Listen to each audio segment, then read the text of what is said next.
Hi, guys. Hi, how are you?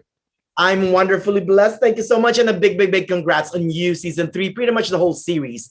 Although this one is a compelling and creepy look at suburbia where people come apart.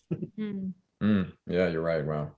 Oh, and let's begin with you, Mr. Penn. Always fantastic as our Joe Goldberg. When we last saw you in season 2, you were resigned to living in a cage you built for yourself. And now you're in white purgatory.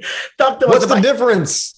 right, exactly. Talk to us about your character arc this season. I mean, Joe is always he's like doing shades of the same arc, but hopefully at different levels with different colors, different degrees. I mean, he's trying to change always. He's trying to know himself, but he really seems to be in this alternate reality where like the actual tools to do that aren't within reach for him. And, I think the main things are like marriage and fatherhood. These are,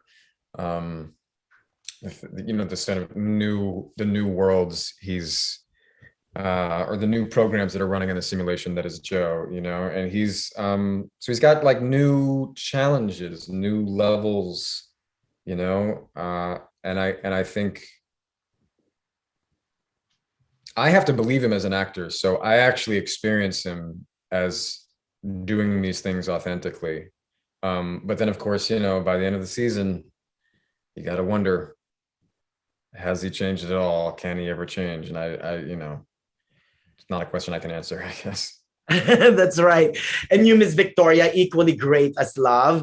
Talk to us about the dynamics between Joe and Love this season. The dynamic between Joe and Love is very complicated because, as always, they're like hiding a lot from each other and keeping a lot of secrets and almost living double lives. I think it's really interesting this season because when we find out Love is a whole person that we don't know everything about at the end of last season, this season we actually get to see some of her, what she's doing when Joe's not looking. And she makes some interesting choices. But yeah, when they come together, they're often withholding a lot. We were talking earlier, and it's almost more interesting to see them fighting than seeing them work together, because they're often being deeply dishonest or delusional.